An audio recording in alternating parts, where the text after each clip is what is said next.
This is Mission Control Houston. 113 days, 15 hours, 52 minutes into the 36th expedition to the International Space Station.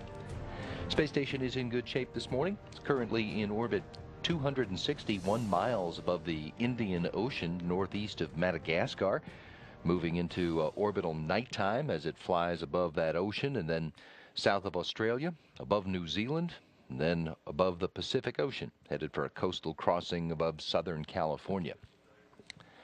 On board right now, crew members are scattered across the International Space Station, busy with a variety of tasks. Station Commander Pavel Vinogradov and Flight Engineer Alexander Mazurkin are in their Soyuz spacecraft conducting routine descent training, while their Soyuz crewmate Chris Cassidy is working on the BCAT experiment. Flight Engineer Fyodor Yurchikhin is starting a daily exercise session, while Luca Parmitano and Karen Nyberg are about to begin H-2 transfer vehicle release operations. That shot we'll show you again of the HTV-4 now on the Canadarm2 and in position for its release from the station about an hour from now.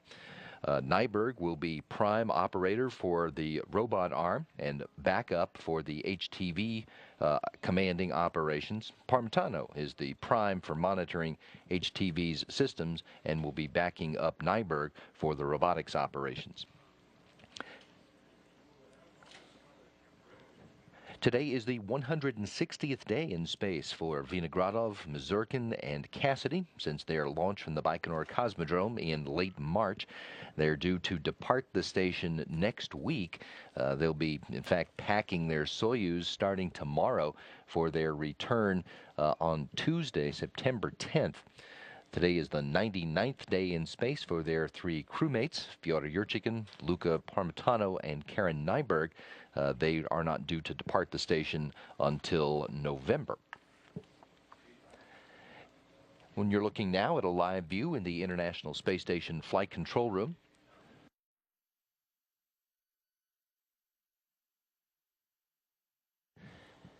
the Orbit 2 team of flight controllers is on console today, working with the crew members as they get ready for the release of the HTV. The team is led today by Flight Director Ed Van Cise, and joining him at the console today, it's Mr. Van Cise standing closest to the camera. To his right, veteran astronaut Mike Fink is the spacecraft communicator, who will be talking with the crew members. Much of the work for the release of the HTV today is going to be commanded from the ground here in Houston, or done by the crew members on board the space station. The Japan Aerospace Exploration Agency's control center in Tsukuba, outside Tokyo, is also on console as always, and they are monitoring the events. The Tsukuba Control Center will be taking over control of the HTV after once the vehicle is in free flight.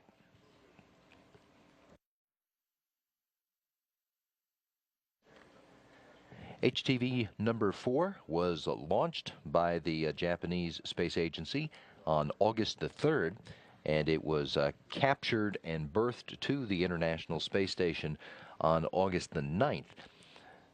After its after its release from the station's arm today, it will be deorbited on September the 7th. In the course of its mission, it successfully delivered 3.6 tons of cargo to the station. More than 5,300 pounds of that cargo was inside the pressurized container of the station that included 24 contingency water containers. Almost 2,000 pounds was unpressurized cargo located on the exposed pallet, and that included a spare main bus switching unit, a spare utility transfer assembly, and an upgraded space test program payload for the Department of Defense. As it comes down, the old space test program payload will be disposed of. The station crew began the delivery of the internal cargo to the station immediately after the hatches were opened. But the delivery of the external cargo got started about 3 weeks ago. August 11th was the date when the external pallet was removed from the HTV at the end of the Canadarm2 and was then handed off to the second smaller arm that is operated from the Kibo laboratory module. And the GEM RMS, as it's known, installed that external pallet on the exposed facility.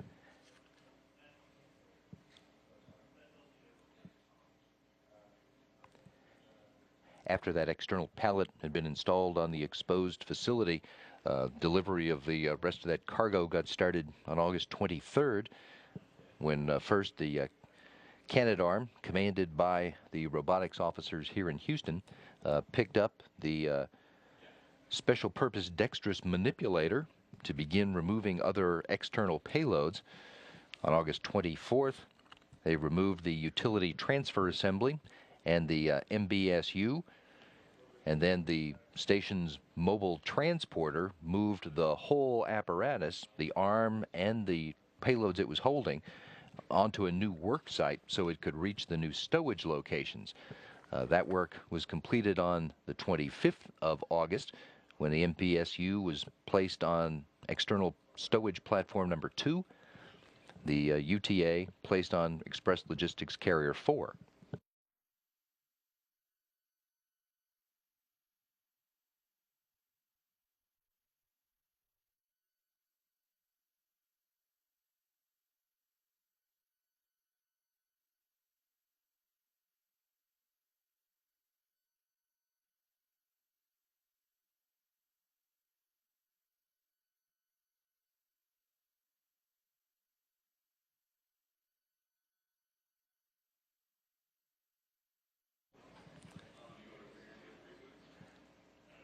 The Space Test Program hardware was moved off of the external pallet on August 27th, installed onto Express Logistics Carrier 1.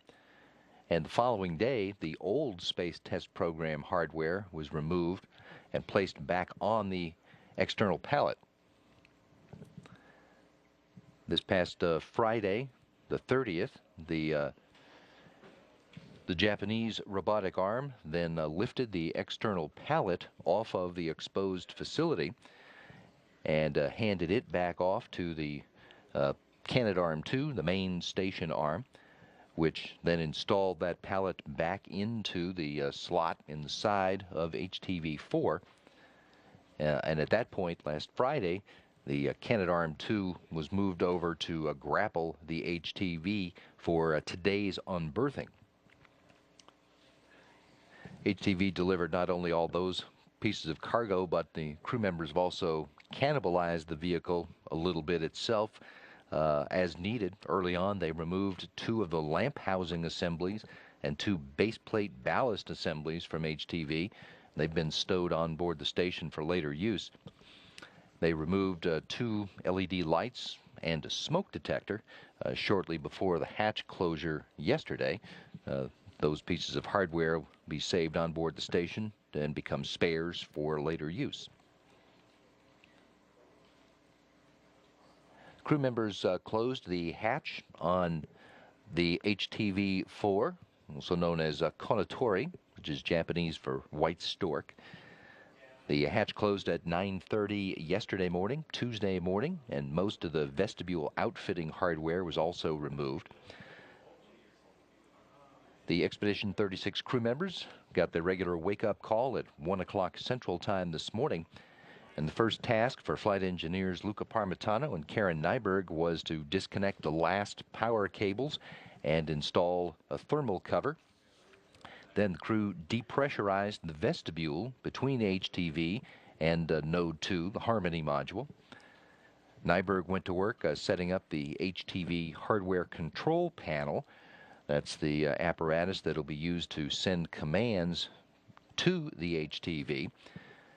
And in fact, it will be the same panel that will be used later on this month, that is, for sending commands during operations with the Cygnus cargo ship, the commercial cargo carrier from Orbital Sciences Corporation that remains targeted to fly its first demonstration flight to the station later on this month. About 6:25 this morning, Nyberg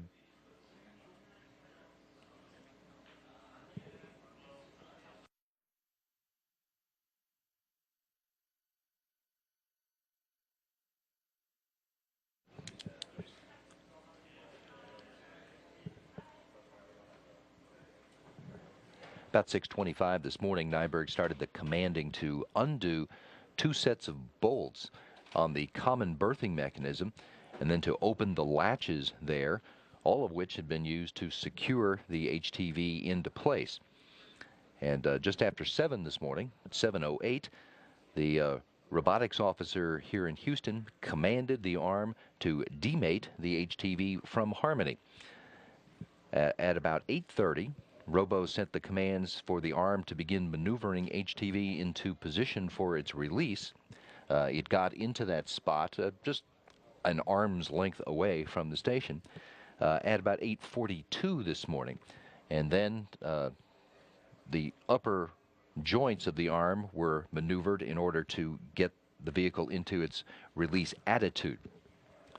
About 9:30 this morning, the visiting vehicle officer reported to Flight Director Ed Van Cise that the sensors on the HTV indicated that the vehicle was 5 degrees out of its proper pitch attitude. The VVO, as is known, and the robotics officers are working to verify the attitude and make any necessary adjustments that were currently underway.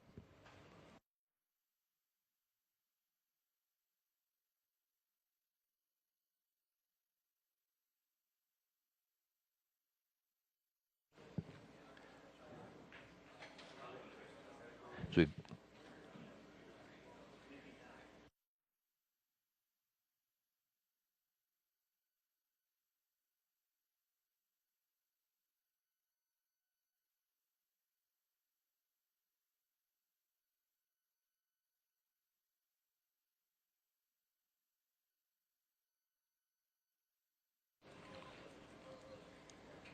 As we look ahead to the schedule for this morning, it calls for Parmitano and Nyberg to start setting up the mobile servicing system and its components at about 10:20 this morning, or about 6 more minutes from now. They'll then step into the departure preparation tasks at 10:30 to be ready to send the commands to the arm to ungrapple the HTV and release it. That's scheduled to happen at 11 o'clock Central Time this morning. There is a daylight component to all of the planning as well. That this release is to occur in daylight. If it happens as scheduled at 11 o'clock this morning, the station will be flying over central Minnesota. In fact, just a very few miles south of Nyberg's hometown of Vining, Minnesota. The lighting window for the release on this first opportunity this morning closes at 11:36.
This is a live view into the HTV Control Center at the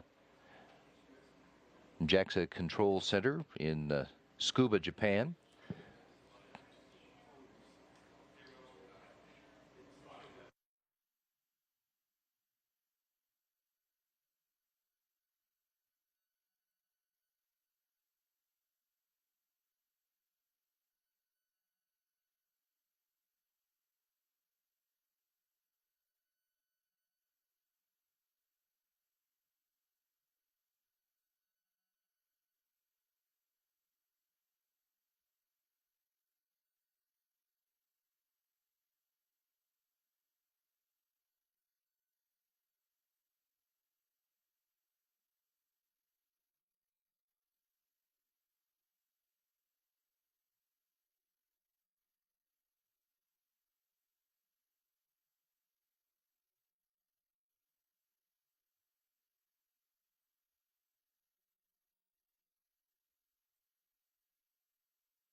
You're looking at a live view of the HTV on the Canadarm2, a shot from the a camera on the starboard side of the International Space Station's truss as the vehicle flies above the ocean south of Australia right now.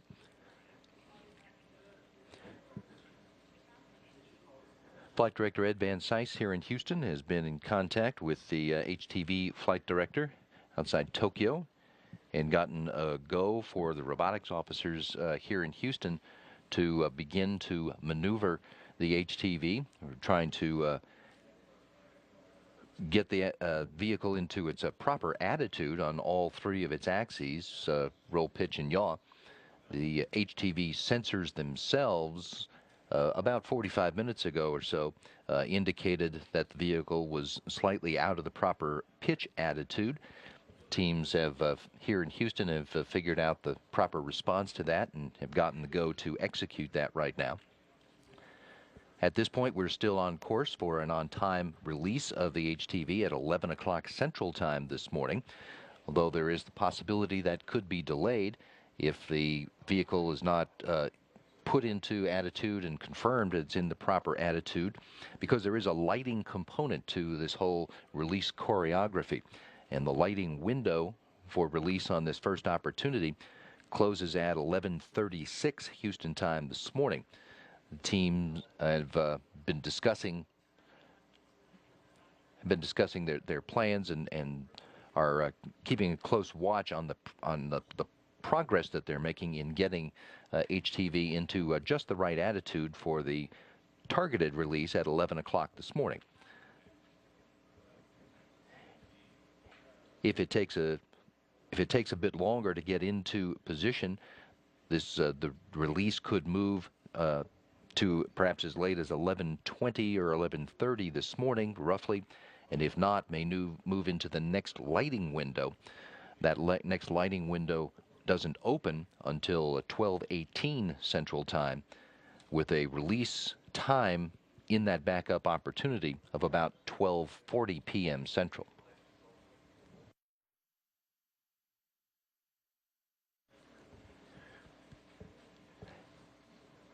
At the time that HTV is put into the proper position, Karen Nyberg will be at the controls of the Canadarm2, and she'll send the commands for it to release its grip on the HTV. And the Japanese cargo ship will then be allowed to float away from the arm and drift slowly behind and below the International Space Station That free drift will continue for about 5 minutes in order for it to get plenty of time to move a safe distance away from the station before the first firing of the thrusters. Our animation shows you how the vehicle being moved into the proper orientation, and then, as I say, Nyberg will send the commands to open the snares on Canadarm2 and allow HTV to slowly drift out of that capture envelope, move away from the station. Luca Parmitano will be at the controls of the HTV command panel, and he will send the commands for the first of the HTV's separation burns. There are 4 separation burns in all. The first of them is to take place 5 minutes after the vehicle's been released from Canadarm2. It's known as ISS Departure Maneuver 1, or IDM-1.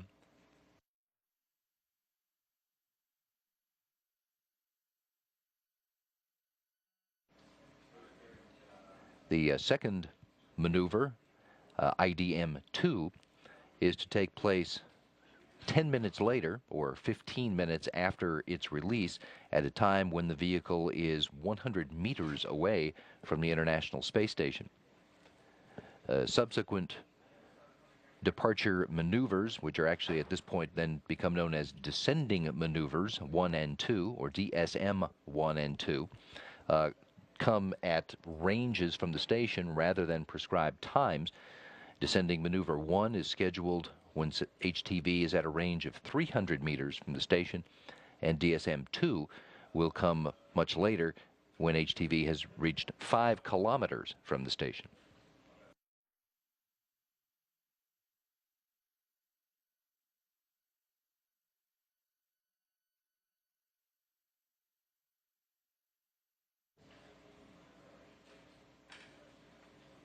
That maneuver, that DSM-2, will move HTV well away from the International Space Station, but the vehicle won't be deorbited until this coming Saturday morning. The deorbit scheduled for 1:34 a.m. Central Time on Saturday, the 10th.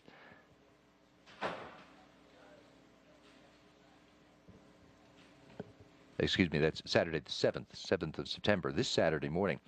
And in fact, this deorbit is going to take place in view of the International Space Station in order to gather data to support future end-of-life studies for HTV as well as for the International Space Station itself. The entry interface and the destructive entry of HTV-4 are going to be monitored by the International Space Station. They're going to be video shot from external cameras on the station. There'll be some automated still cameras set up in the cupola. The iServe experiment will be, payload will be shooting through the lab window in the Destiny module. The possibility that the crew members, it'll be early in the morning for them on a weekend, but the possibility that crew members may be awake and with cameras in hand in the windows in Zvezda to monitor the entry of HTV-4 coming up this Saturday morning a little after 1:30 Houston time.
It's really not perceptible in that view, but the HTV is in motion now. The robotics officer here in Houston just reported to Flight Director Ed Van Cise that the command's being executed, and the Canadarm2 is in motion to move the HTV into a proper position for release to get it properly lined up. Once that maneuver is complete, we'll defer to the HTV flight control team to verify the proper attitude.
As the HTV is being maneuvered into proper attitude, the teams in Mission Control in Houston have adjusted their sights. Our new target time for the release of HTV-4 has moved to 11:20 Central Time this morning. The vehicle was moved into position earlier this morning, but sensors on the vehicle itself indicated that it was out of a proper pitch attitude. The specialists here considered that if that were so, it might also be a couple of degrees out in the yaw axis as well. The time that it took to prepare the arm maneuver has pushed us a bit, so our target release time now for the HTV be at 11:20 Central Time this morning.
The month-long mission of the HTV-4 still coming to a close here today. Now our target release time for the cargo craft off the end of Canadarm2 at 11:20 this morning. The vehicle is currently flying in orbital nighttime, so we'll take a moment to look at some of the milestones that have come up, starting with activity on board the station yesterday morning, this past Tuesday morning, as the crew members completed the work inside the HTV and began to close the hatch.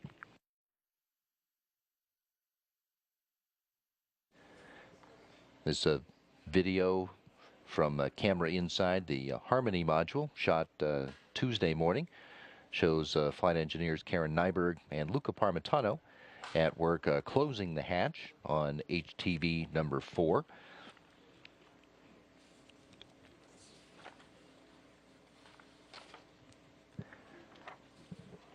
This cargo ship was launched on August the 3rd and arrived at the space station on August the 9th, when it was captured by Canadarm2 and installed here on the nadir port of the Harmony module, that is the port that faces down toward Earth. In the process of its mission, the crew members delivered more than 3.6 tons of cargo from HTV onto the station. That included 5,372 pounds, to be precise, of cargo that came from inside that module on the other side of that hatch. That included a wide variety of supplies, including 24 containers of water to add to the station's supply. The space station crew members require a lot less resupply of water from Earth than they used to, since the full recycling system has been put into effect. But the overall quantity does decrease slightly, and this cargo ship delivered a refresher to that supply. There were then another 1,880 pounds of cargo that were delivered on the exterior of HTV that were unpressurized on the exposed pallet.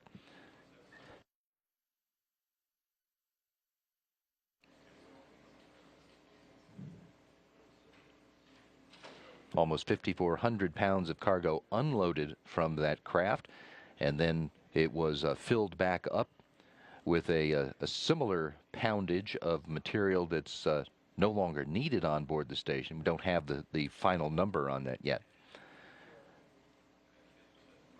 But material that will be no longer needed on the station, and so will be disposed of on HTV when it ultimately is commanded into a destructive entry into the atmosphere. That's going to happen this coming Saturday morning, very early Saturday morning, Houston time. This scene is from yesterday morning, as flight engineers Luca Parmitano and Karen Nyberg closed up the hatch. Flight engineer Chris Cassidy, there in the lighter blue shirt, on hand to help photo document that event.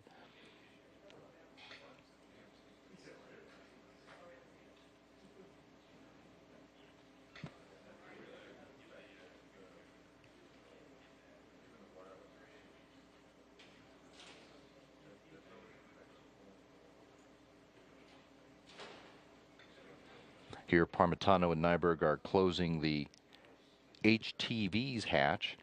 In the lower portion of the screen, just below Nyberg, is the hatch from Harmony, which will also be closed. But it has been closed now, not of course at this point, because ultimately the crew then has to remove some hardware from the area in between the two hatches. That area is referred to as the vestibule, and there are connections between the two vehicles that are made in that space.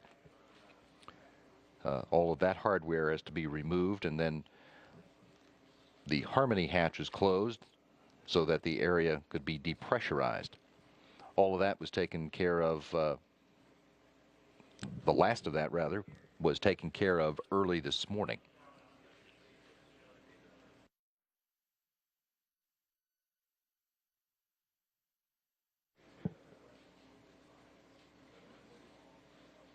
The last of the power cables between the two vehicles in that vestibule area were removed this morning.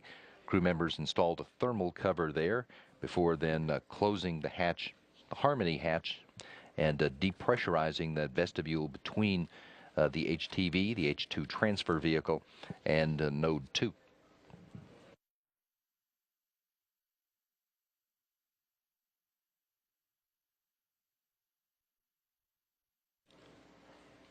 All of that activity taking place on board the International Space Station yesterday. This morning, the crew members have been moving through the timeline. Their portion of the tasks have all gone without any issue. And the robotics officer commanded the unberthing of HTV-4 from the station earlier this morning. This is in its current configuration out on the end of the space station's remote manipulator system, Canadarm2.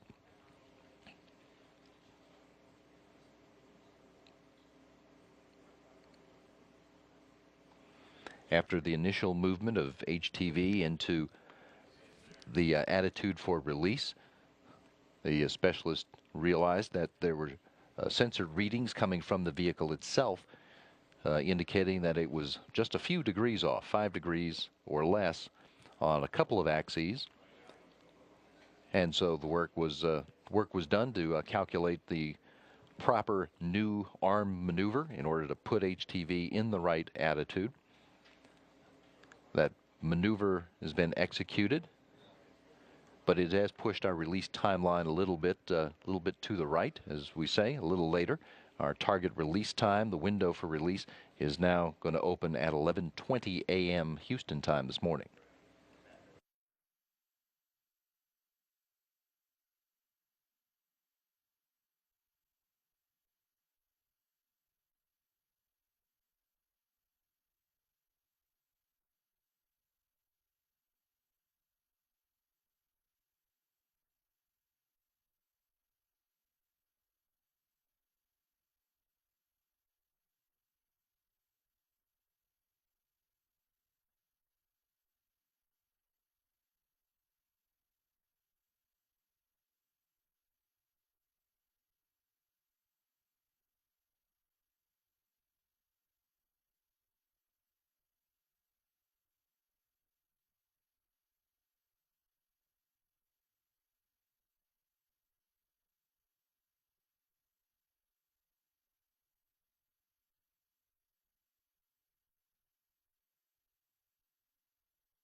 Looking at a live view from a camera on the International Space Station's starboard truss, looking back at the H2 transfer vehicle number 4 on the end of Canadarm2 and poised for release.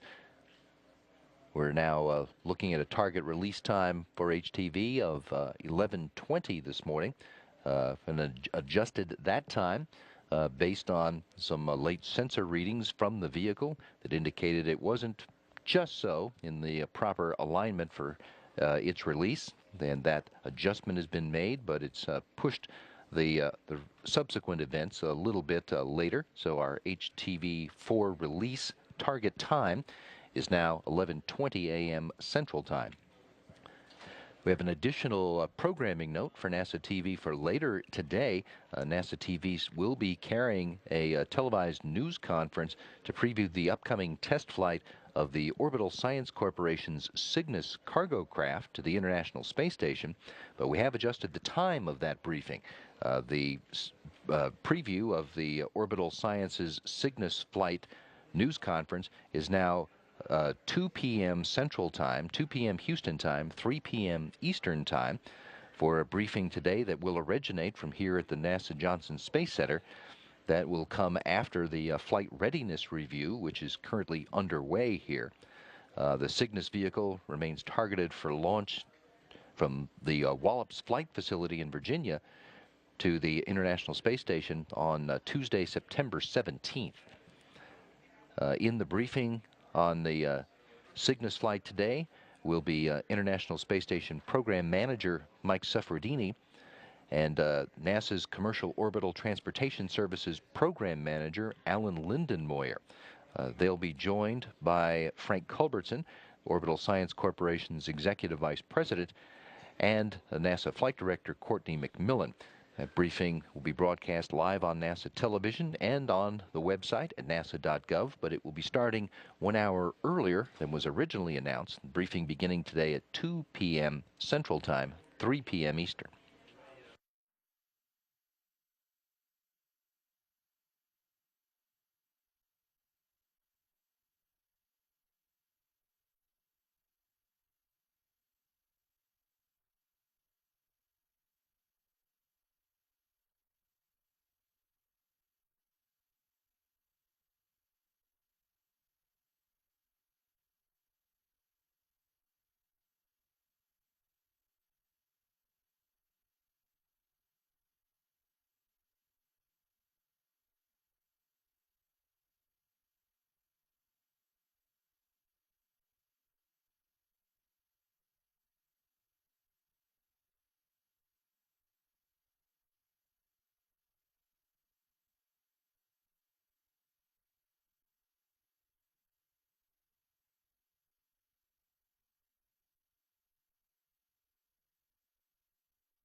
In the International Space Station Flight Control Room, the team is on console working through checklists and preparing for the upcoming release of HTV number 4, the Japanese cargo craft due to be released from Canadarm2 just a little over 30 minutes from now. Our release time has moved to 11:20 a.m. Central Time. The cargo ship that arrived at the space station on August the 9th was removed from its docking port on the Harmony module earlier this morning. About 6:25 this morning, Karen Nyberg commanded the release of the bolts and the latches that held it in place. And then, as we see in our video here, just after 7 o'clock, 7:08 Central Time this morning, the robotics officers in Houston commanded the arm to demate HTV from the Harmony module. This event happened, as you can see, in orbital nighttime, and the movement on this is very slow anyway, but it was moved away from the interface just after 7 o'clock this morning, and then at 8:30, the robos here issued the commands to begin to maneuver the arm into the release position, maneuver HTV into the proper position below and slightly to the port side of the station for it to be released and move away, and that event will be coming up now just a little under 33 minutes from now.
a replay from earlier this morning, just after 7 o'clock Houston time, of the view, close-up view, where HTV-4 was demated from the International Space Station from the Earth-facing port of the Harmony module. Subsequently moved into its release position, which we can see now in live view from the station's starboard side truss. The station with HTV attached is now orbiting above the Pacific Ocean and on course for crossing the coast of North America, some Southern California. That's coming up here in just a few minutes.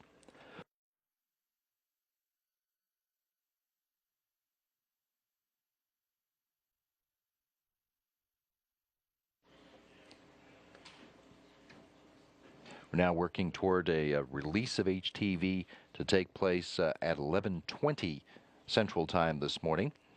A bit over an hour ago, the teams realized that sensors on the vehicle were reporting that it was slightly, very slightly out of alignment, and just by the matter of 5 degrees or less in a couple of axes. And the robotics officers here developed the maneuver that was needed in order to put it back in the right attitude. But the amount of time that it took to do that work has pushed our timeline along a bit. So we're now looking for a release to take place at 11:20 this morning.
The International Space Station is just flying above the coast of near the California-Mexico border at an altitude of about 258 miles. You can see the ground moving through below them, soon to be crossing above Arizona on a course that will go across the Mountain West and then the upper Midwest for overflying eastern Canada and the Atlantic Ocean. Our target release time for the HTV-4 from the Canadarm2 is now 11:20 Houston time this morning. And if the event happens on that new plan, it will take place as the station is flying above central Algeria.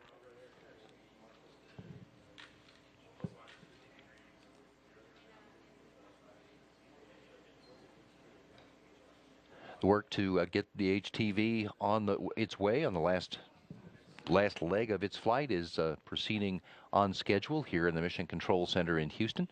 Flight Director Ed Van Cise has advised his team to stand by for a go, no-go poll on the release of HTV coming up in a matter of perhaps 10 minutes or so. On orbit, flight engineers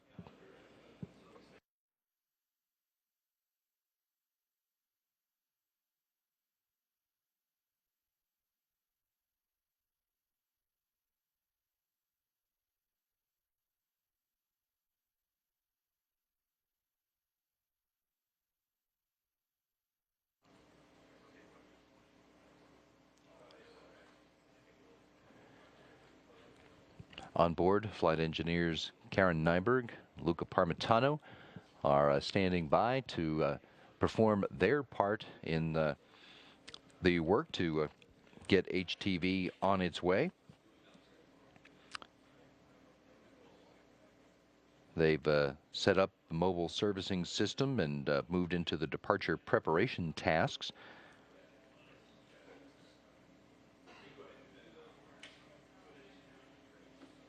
Nyberg will be at the controls of Canadarm2 when it comes time to send the command for the snares in its latching end effector to release and allow the HTV to drift out of that capture envelope.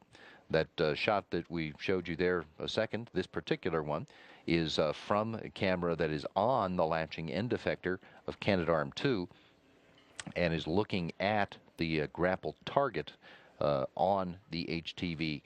When release occurs, from this view, you'll be able to see the apparatus that's there in the center of your screen slowly move away from the camera as HTV drifts away from the International Space Station's Canadarm2.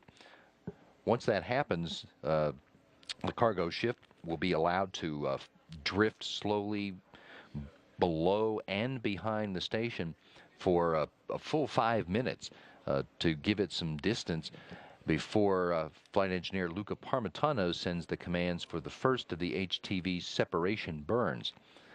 There are 4 burns that are scheduled. They don't happen very close together.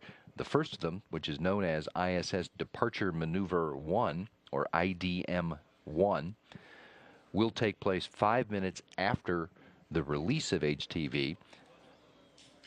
The second burn, IDM-2, will take place 15 minutes after release, or 10 minutes after the first maneuver, and that will be when HTV is at a range of 100 meters from the station.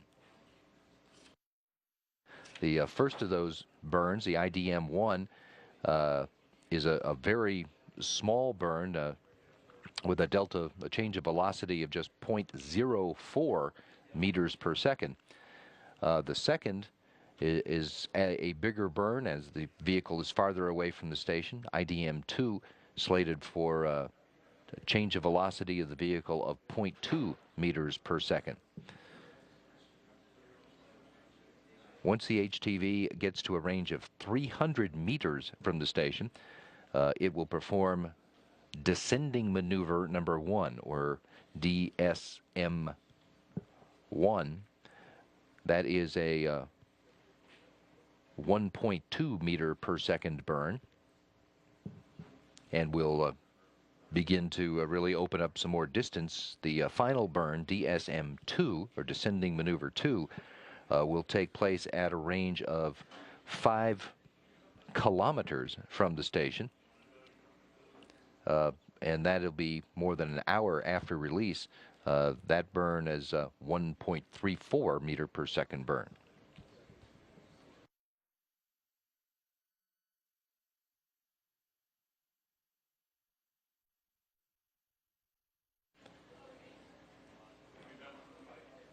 The timing of the burns and the other events post the actual release remain the same in relation to release as they were before.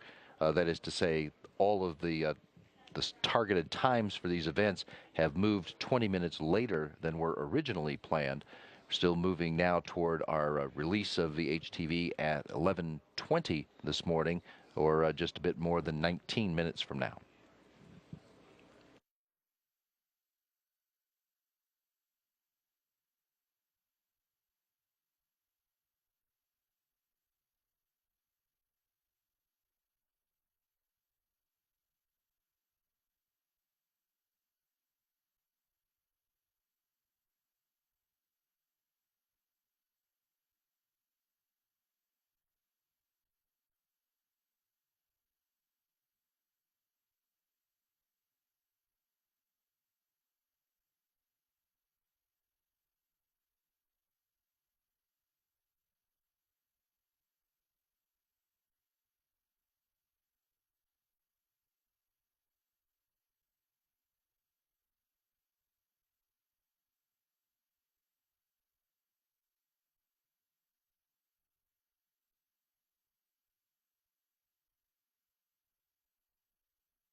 Step number 4 for 14.20, the HTV release robotics procedure.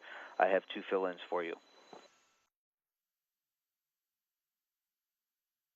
Okay, I have 1.420 ready. All right, on step number 4, the fill-ins are release window open 16:20:00, and the release window close is 16:24:00. And you are go to perform step 4 only. Let us know when you're done.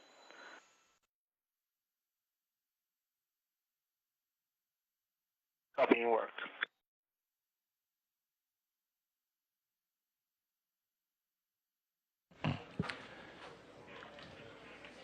And thank you. If you could give us the number again for step for block Bravo, the abort. You bet. The number is 16:47:00. That's the abort type time tag.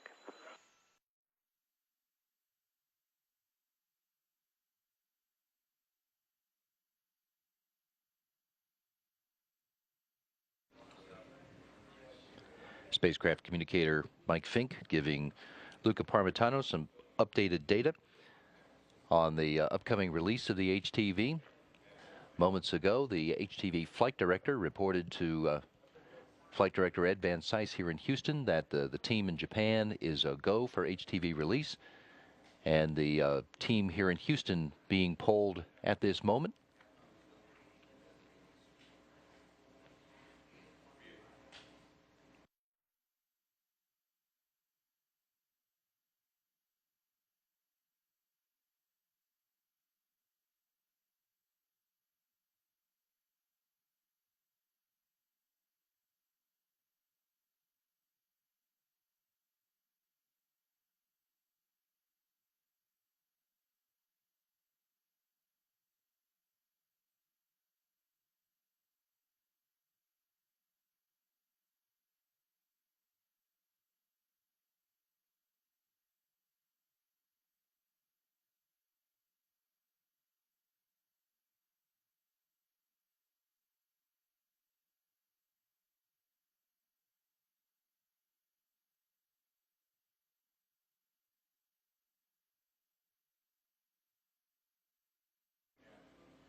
The International Space Station Flight Control Team giving Flight Director Ed Van Cise the answers that they are go. All the console positions here are ready to support release of the H-2 transfer vehicle from the Canadarm2 coming up now in 14 minutes. Our targeted release time at 11:20 this morning.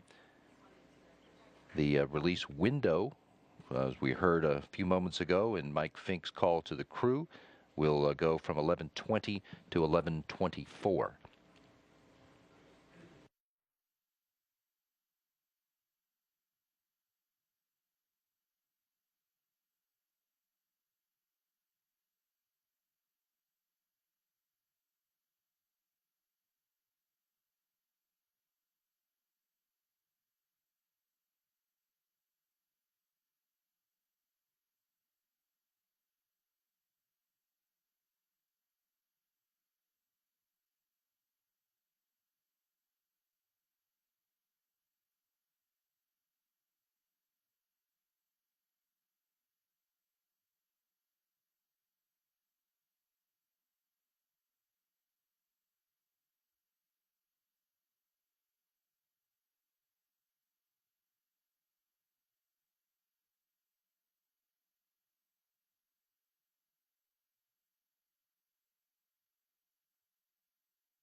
As the International Space Station and HTV-4 finish an overflight of eastern Canada, just cleared the maritime provinces and out above the Atlantic Ocean.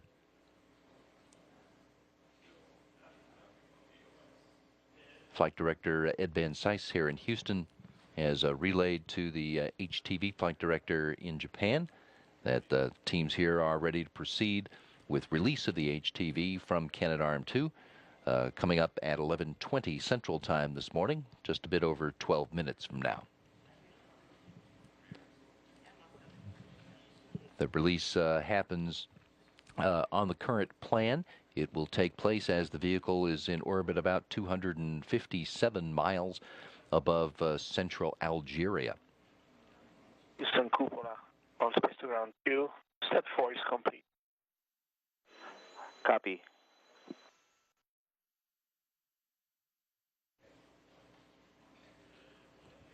Luca Parmitano reporting to Houston from the Cupola module, where he and Karen Nyberg are at the controls of Canadarm2 as well as the HTV command panel, that they are also ready to go on time.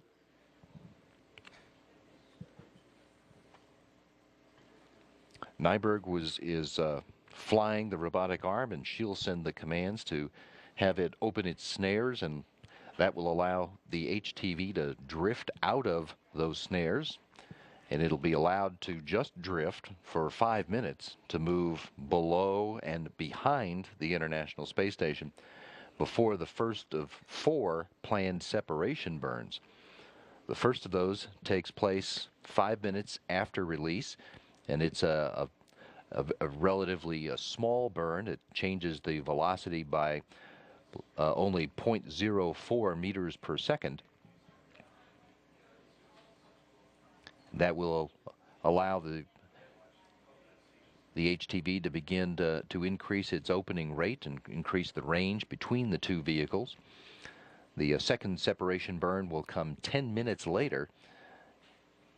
That'll be a burn of 0.2 meters per second to once again add a little more pace to the rate at which they will be opening up.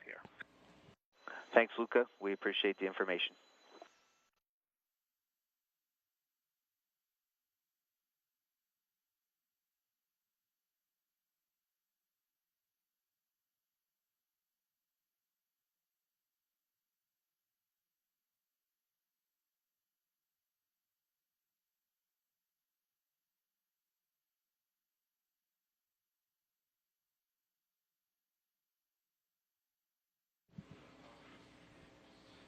Our TV signal from the station is being blocked, in this case by components of the station itself. That signal comes from the station through its antenna aimed at the communications satellite. And just now and for the next about 3 minutes, it's being blocked by the structure of the space station due to get the KU band coverage, television signal, back at 11:14 this morning, and then we'll have it well through the rest of this daytime pass, which will cover our window for release of the HTV that starts at 11:20 this morning and will run to 11:24. All of the flight control teams around the world are ready to go. The team here in Houston, of course, also ready, reporting to Flight Director Ed Van Cise. They're ready to execute their responsibilities and monitor HTV as it drifts away from the International Space Station. The release coming up now in just over 8 minutes.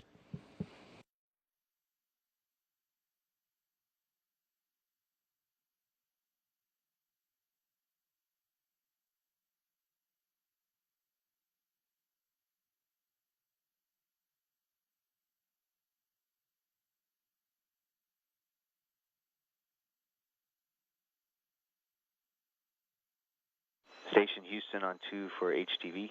We're in a period of RADICOM. Try to get this call up to you because we are definitely a go for HTV SS RMS release on time. We are go to perform steps 5 through 7 in the robotics procedure 1.420. How copy?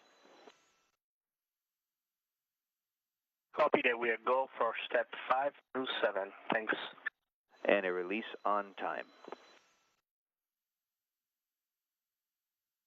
Copy. We will release at the beginning of the window.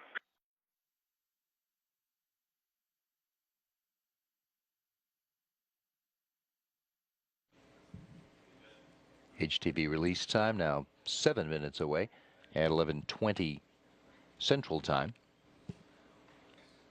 First separation burn will take place 5 minutes after that.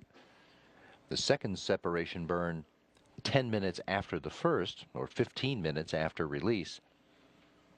The third separation burn takes place 27 minutes after release, or 11:47 this morning. The fourth burn approximately an hour and 11 minutes after release, or about 12:31 Houston time this afternoon.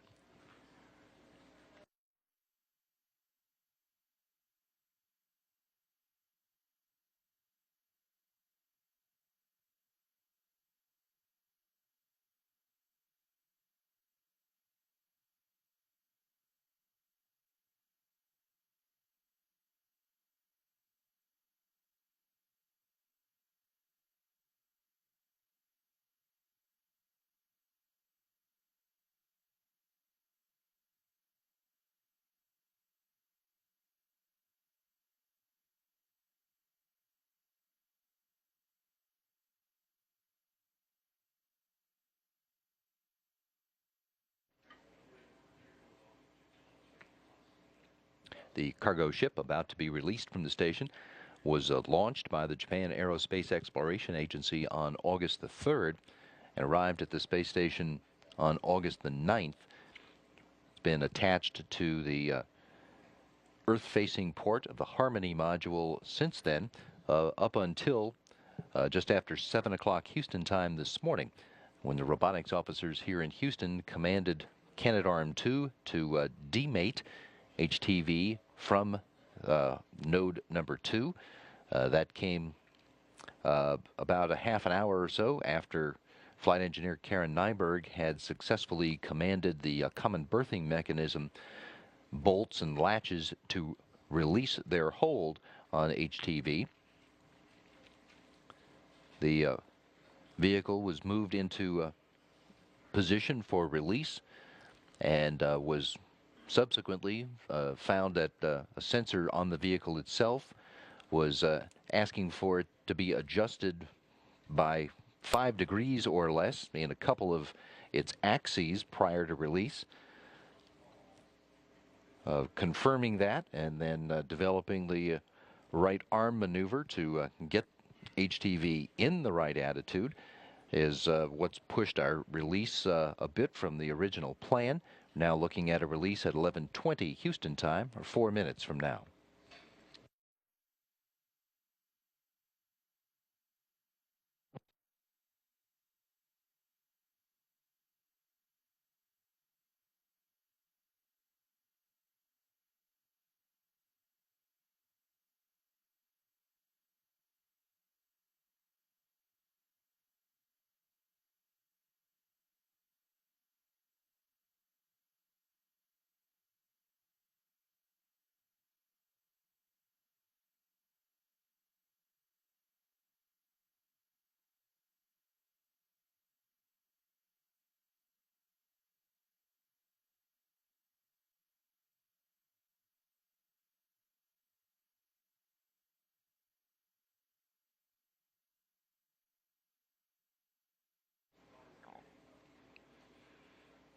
The International Space Station is just about to cross the coast of northern Africa.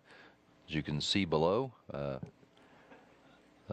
Spain and Gibraltar just passing behind the HTV, and the coast of Africa coming up.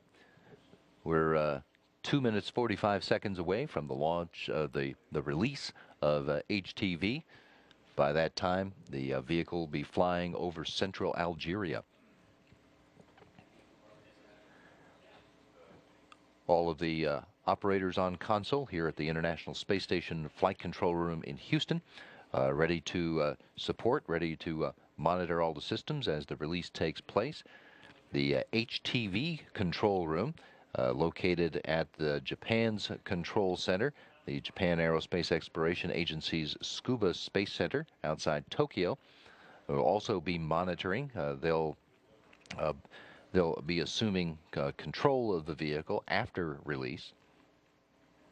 The first of the separation burns will be commanded by flight engineer Luca Parmitano from the HTV command panel that is set up inside the cupola module, where flight engineer Karen Nyberg is at the controls of Canadarm2. She'll send the commands to release Canadarm2's grasp of HTV. 5 minutes later, Parmitano will send the commands for that first separation burn firing.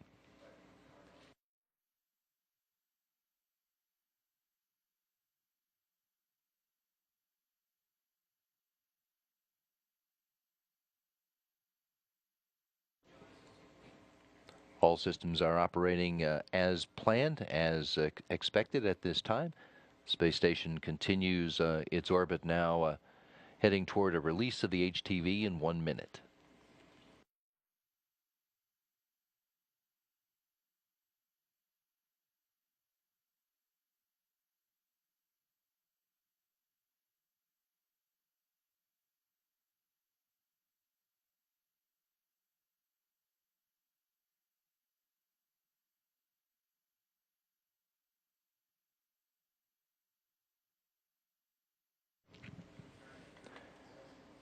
In Houston, Flight Director Ed Van Cise asking for the team's attention as they will be focused now on the release of the HTV. Karen Nyberg is at the controls of the arm. She'll be sending that command for the release coming up at 11:20 this morning. That's in 15 seconds.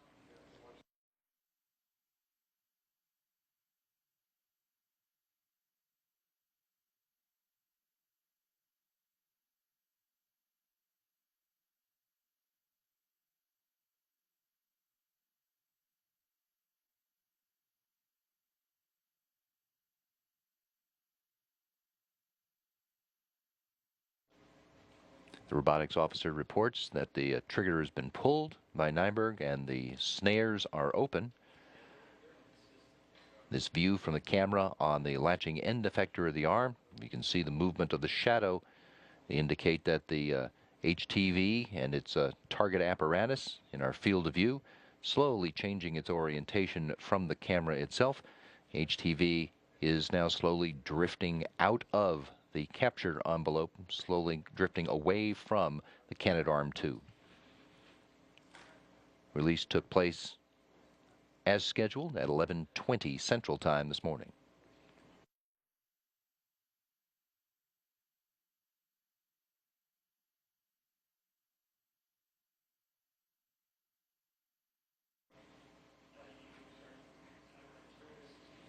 And the Canadarm2 has now been commanded to move away from HTV2.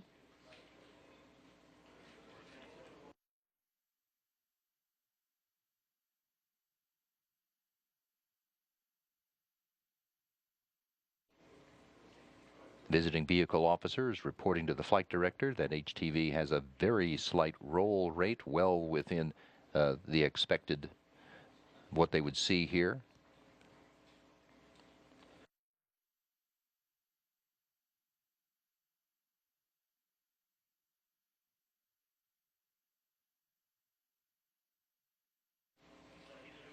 Houston, And now space to ground 2. I have HTV retreat commanded and timer started. And Houston copies all. Good work.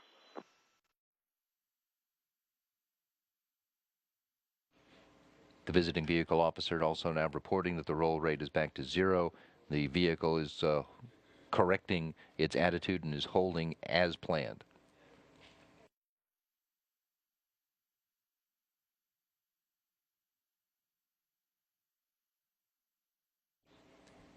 HTV release right on the rescheduled time of 11:20 Central Time this morning as the International Space Station flew above central Algeria.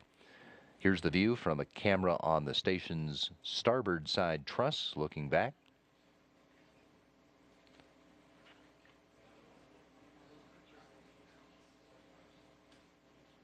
A range of 9 meters now between the arm and the HTV.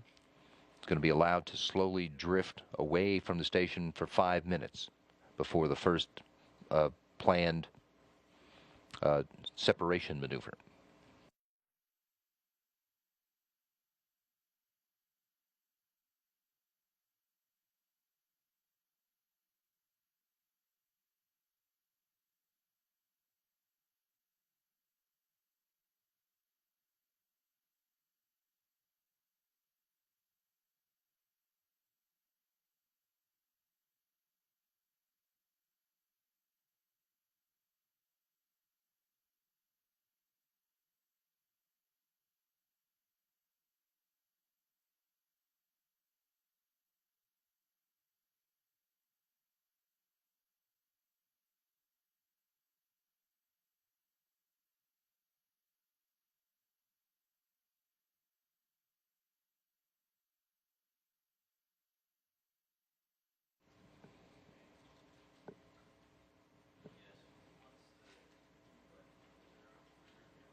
Just over 4 minutes now since the release of the HTV from the International Space Station's Canadarm2. Out at a range now of about 23 meters from the station. Release went without any issues. The Karen Nyberg commanded the release of the snares and the latching end effector. HTV began to drift back. She then commanded the arm to withdraw and to move away from HTV.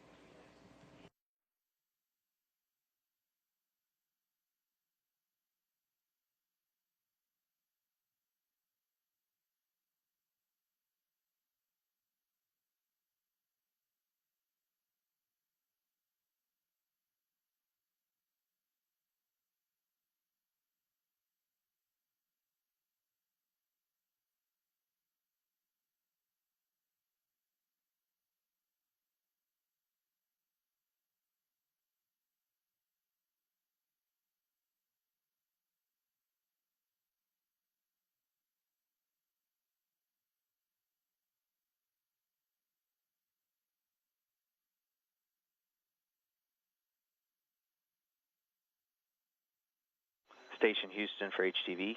So far, so good. Safety net is enabled.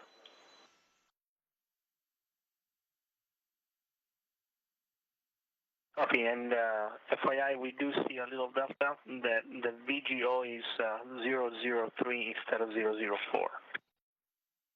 We copy. We see the same down here.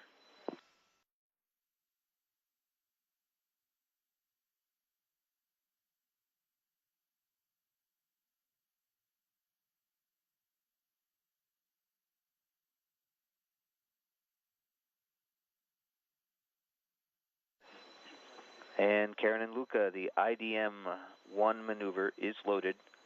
Please perform step number 2 in 1.602.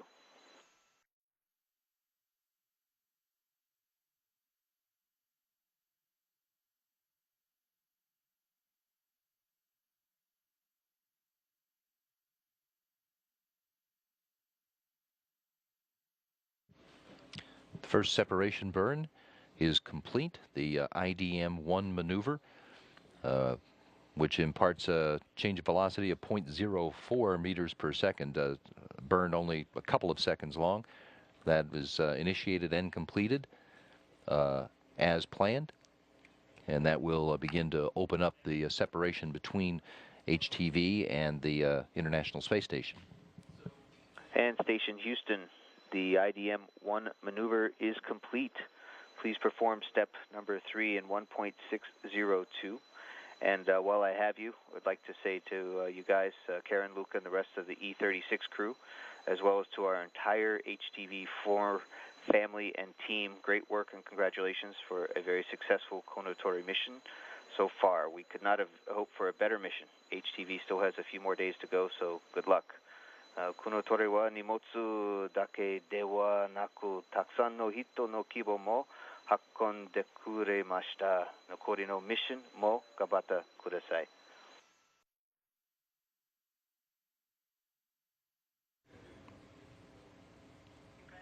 Congratulations to the entire team, and thanks so much. We got a lot of supplies and hardware and science up from HTV, and also some fresh fruit. We really appreciate it, and best of luck to HTV on her return.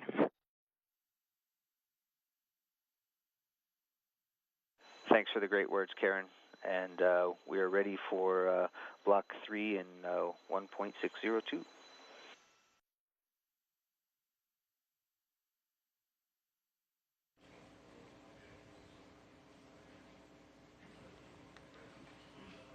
The International Space Station now moving out away from the International Space Station. The rate is picked up just a little bit after the successful completion of the first separation burn. That took place at 11:26 Central Time this morning. The second separation burn will take place 10 minutes after the first. We also heard spacecraft communicator Mike Fink relaying congratulations to the crew and the rest of the team. He did that message in English and a slightly different message in Japanese for Fink, who is a Japanese speaker. The Japanese language message that he sent translates as, "Thanks to Kounotori for taking up not only cargo, but also many people's hopes. Good luck for the rest of the mission."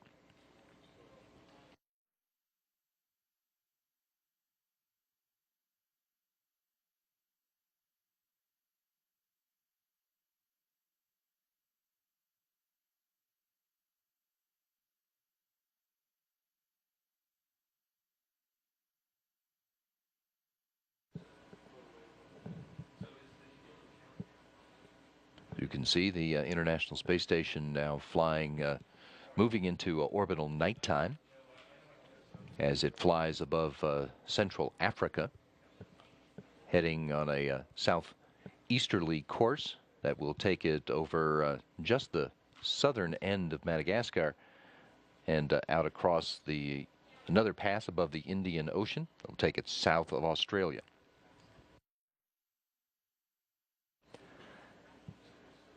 HTV-4 was successfully released from the station at 11:20 Houston time this morning, when flight engineer Karen Nyberg sent the commands for Canadarm2 to release the grapple fixture on HTV.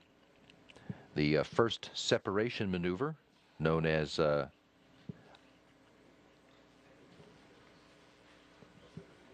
IDM, or ISS departure maneuver, took place at 11:26 this morning. Very short burn with a change of velocity of just 0.04 meters per second.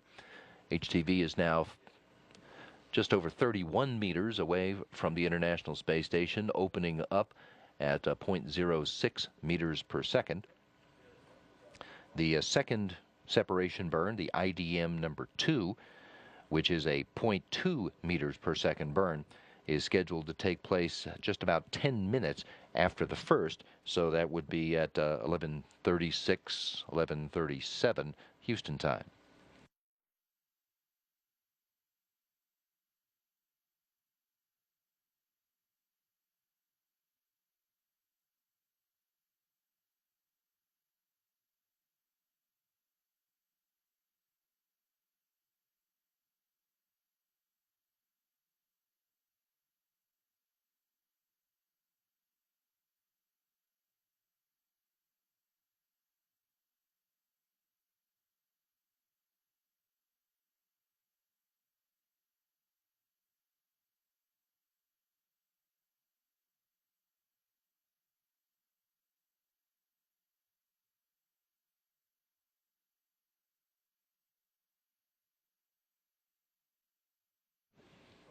A live look at the HTV flight control team at the Japanese control center in Tsukuba, Japan. It's just outside of Tokyo.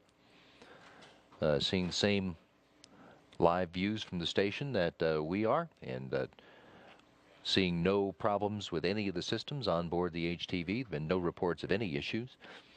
HTV is now just shy of 39 meters away from the station. The opening rate is picked up slightly to 0.07 meters per second.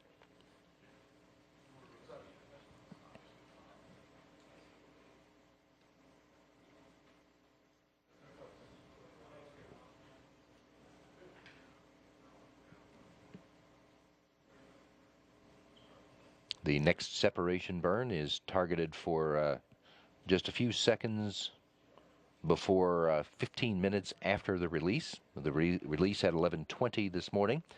That would put the next burn at about 11:35 or 11:36.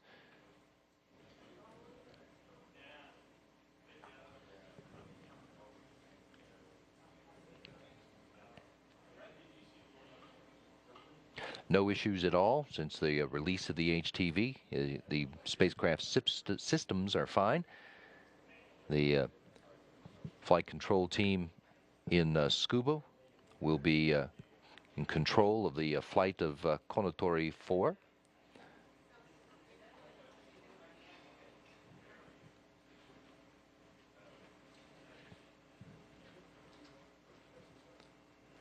Range now 45 meters, and the range rate, the opening rate at almost to 0.09 meters per second.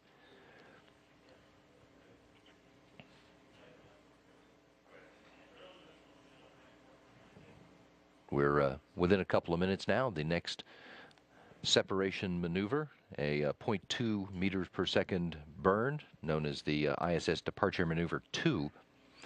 It'll take place coming up here in a matter of just a couple of minutes.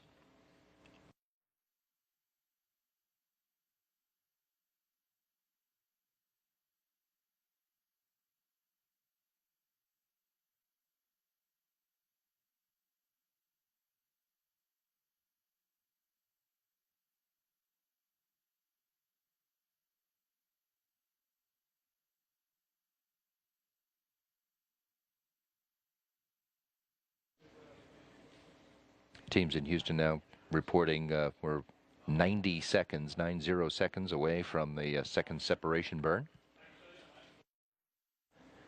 HTV now a little over 53 meters away from the station, opening up at 1/10 of a meter per second.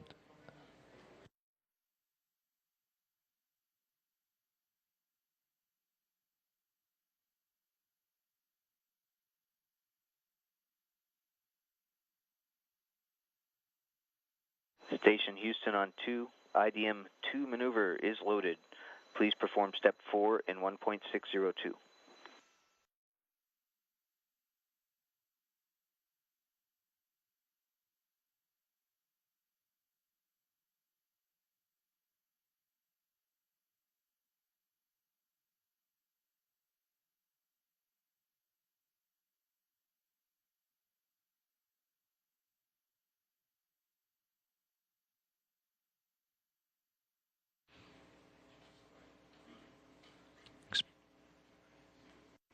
Expecting the next burn to start here within 10 seconds.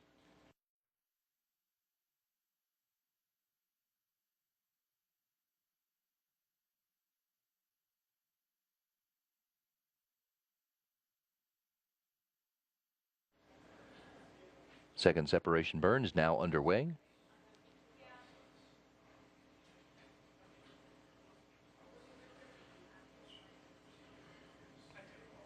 And the IDM number 2 is complete just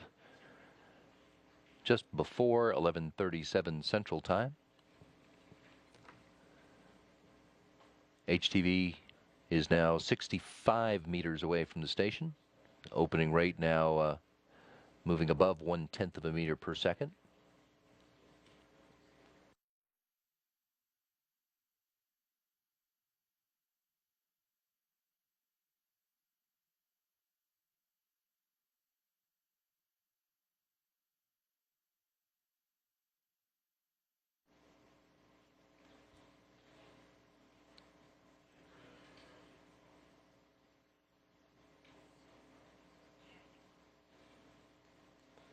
Team in Houston reporting that the burn took place as planned, and HTV is beginning to accelerate its move away from the station, now up to just 75 meters, the separation rate of 0.15 meters per second.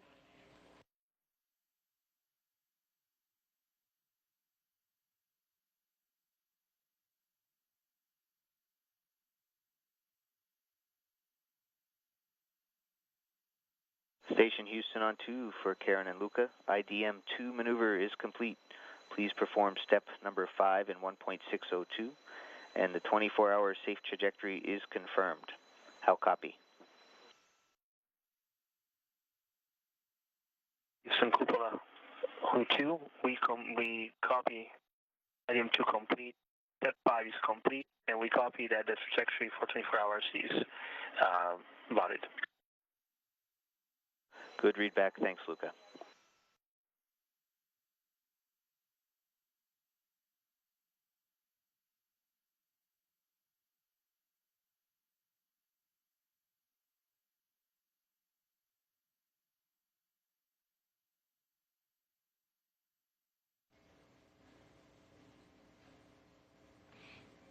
The second separation burn was started and completed at 11:36 Houston time this morning. HTV is now 93 meters away from the station. The opening rate is now at 0.2 meters per second. The third separation burn is scheduled just about 12 minutes after the second for when the vehicle reaches a range of 300 meters from the International Space Station.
And Station Houston on 2, the abort type set is passive. Perform step number 6 in 1.602.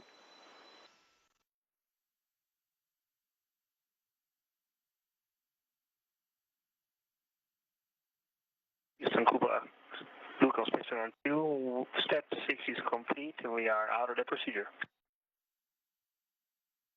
Yeah, we show the same and concur, Luca.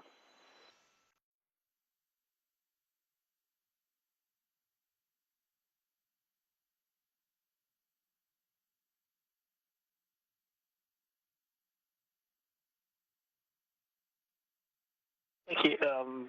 It looks like we are done here, and before we do anything else, I would like to confirm with you that we are go for exercise now.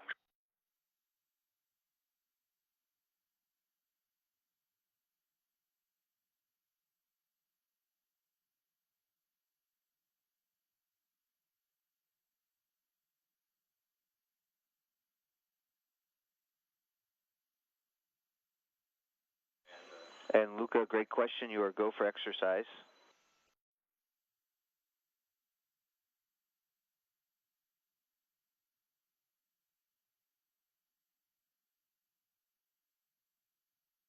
We will go for exercise. I'll also advise Fyodor and the commander.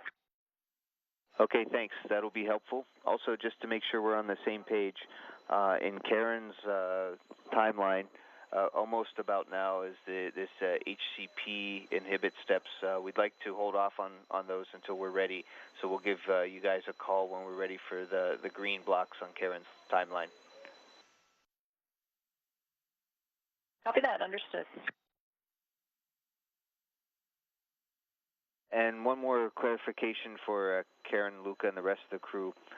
We are going to move the space station back to TEA, and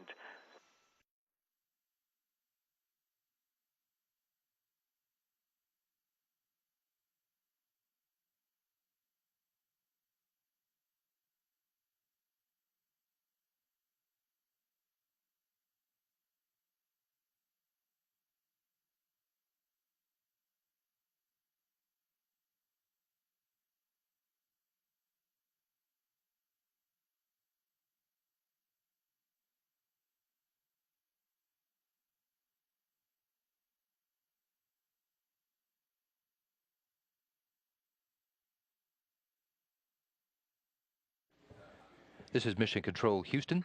It's Wednesday, September 4th, and the International Space Station crew has completed the removal of a Japanese cargo ship from the station and sent it on its way to a destructive entry back into Earth's atmosphere. The Japan Aerospace Exploration Agency sent its H-2 transfer vehicle number 4 to orbit on August the 3rd. It arrived at the station and was installed on the Harmony module on August 9th.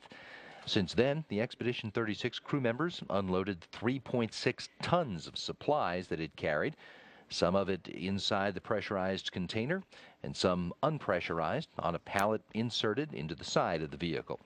They reloaded it with trash and items that were no longer needed on board the station. The hatch to the HTV-4 was closed on Tuesday. On Wednesday morning, the crew commanded the opening of the restraints holding the HTV to Harmony, and ground controllers commanded Canadarm2 to remove the vehicle from its docking port and placed it into proper position.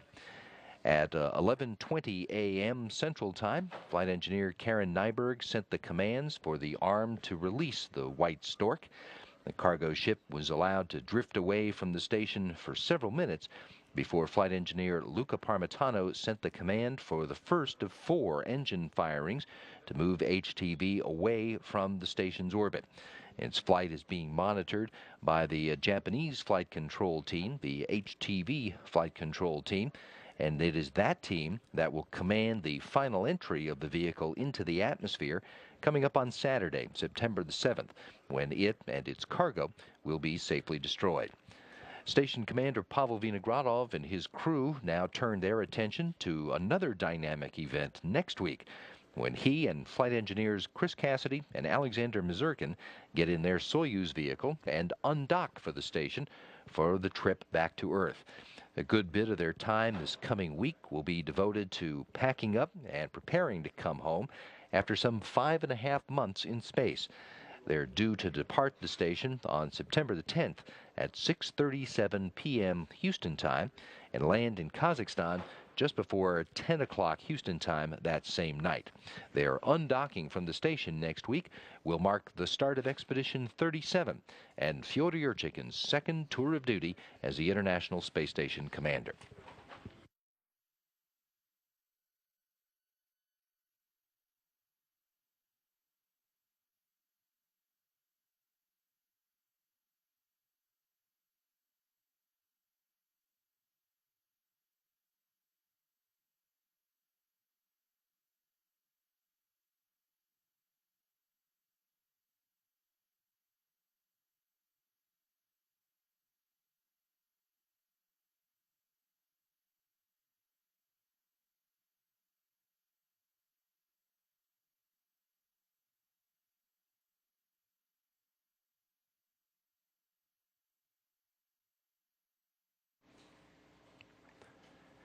As the International Space Station moves within 2 minutes now, moving back into the range of communications with Mission Control here in Houston. We are standing by for word on the third separation burn. This one is known as the DSM burn, or descending maneuver number 1. That's due when the it's due at a range of 300 meters. At last report for the station out of communications, and so our telemetry from the HTV is frozen as well.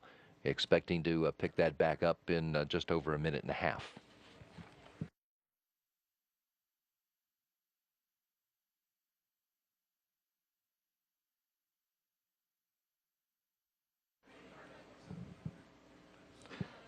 While we wait, quick program reminder that on NASA TV, coming up at noon Central Time today, we'll have today's NASA TV video file, including video from the Gagarin Cosmonaut Training Center of the Expedition 37-38 crew members, Oleg Kotov, Michael Hopkins, and Sergei Ryazanskiy, in their qualification training simulation runs, wrapping up their work in Star City, Russia, before they head to the Baikonur Cosmodrome launch site next week for their launch to the station, which remains targeted for September 25th.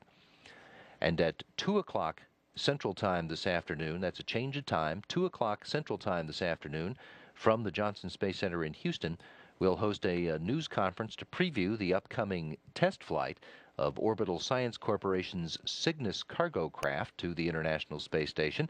That's targeted for launch from NASA's Wallops Flight Facility in Virginia on Tuesday, September 17th. The Cygnus briefing news conference coming up today on NASA television from Houston, starting at 2 p.m. Central Time, 3 p.m. Eastern.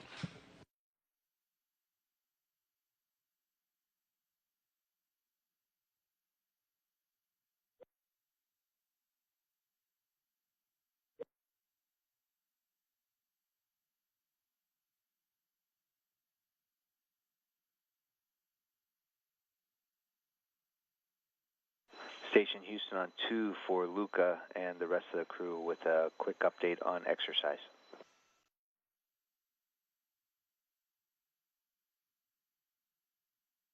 Hey Luca, sorry to change our story just a little bit since last time we talked about exercise. We have to maneuver the station to a TEA attitude. We're going to start that at 1700 and be finished roughly around 1715. During that time, unfortunately, we can't have T2 exercise. So sorry for the delay, but we'll give you a call as soon as we can have T2 exercise. Copy, welcome.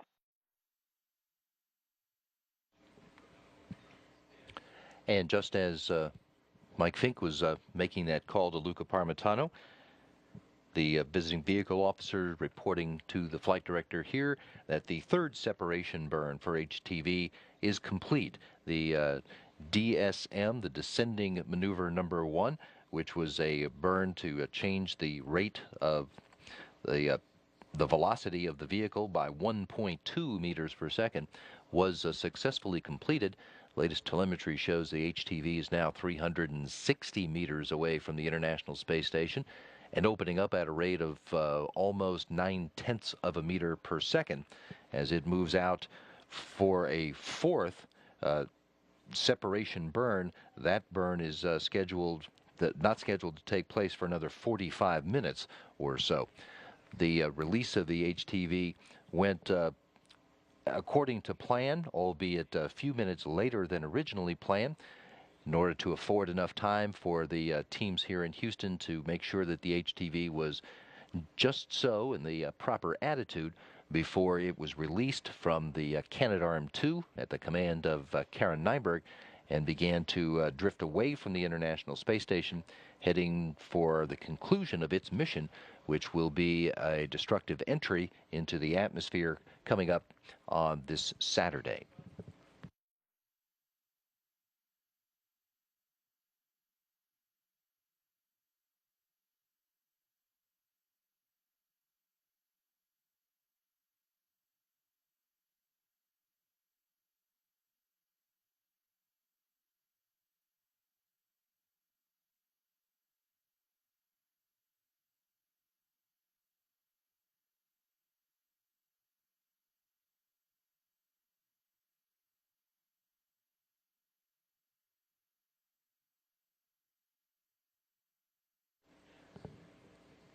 The International Space Station now flying free of the H-2 transfer vehicle, both of them in orbit in orbital nighttime above the far southern Indian Ocean, about to fly south of Australia. HTV is about 470 meters away from the space station and opening up at now almost 1.1 meters per second. 3 of the 4 separation burns have been successfully completed on time after HTV's release from Canadarm2, which took place at 11:20 Central Time this morning. A reminder once again that coming up on NASA television at the top of this hour, 12 noon Central Time, we'll have today's video file, which features video from the Gagarin Cosmonaut Training Center in Star City of the next crew launching to the International Space Station, Soyuz Commander Oleg Kotov, NASA astronaut Michael Hopkins, and Roscosmos cosmonaut Sergei Ryazanskiy in their qualification training simulation runs. They're wrapping up their training in Star City, getting ready for a trip to the Baikonur Cosmodrome in Kazakhstan next week as they continue to work toward their launch to the International Space Station coming up on September the 25th. And at 2 o'clock Central Time this afternoon, that's a change in time, at 2 p.m. Central Time, 3 p.m. Eastern, we will have a news conference to preview the upcoming test flight of the Cygnus cargo spacecraft to the International Space Station, flying its first demonstration flight to the station with launch targeted from the Wallops Flight Facility in Virginia on September the 17th. That briefing will feature Mike Suffredini, the International Space Station Program Manager, Alan Lindenmoyer, the Commercial Orbital Transportation Services Program Manager, Orbital Sciences Corporation Executive Vice President Frank Culbertson, and NASA Flight Director Courtney McMillan. The briefing will be broadcast live on NASA TV starting at 2 p.m. Central Time. It'll also be available on the agency's website at nasa.gov. Reporters who want to participate from other NASA centers or by telephone can dial the JSC newsroom no later than 15 minutes before the start of the briefing. And the start time is changed once again. It's now 2 p.m. Central Time, 3 p.m. Eastern. Our next update on the activities on board the International Space Station will be coming up tomorrow morning at 10 a.m. Central Time. At a mission elapsed time of 113 days, 17 hours, and 47 minutes into the International Space Station's Expedition 36, this is Mission Control, Houston.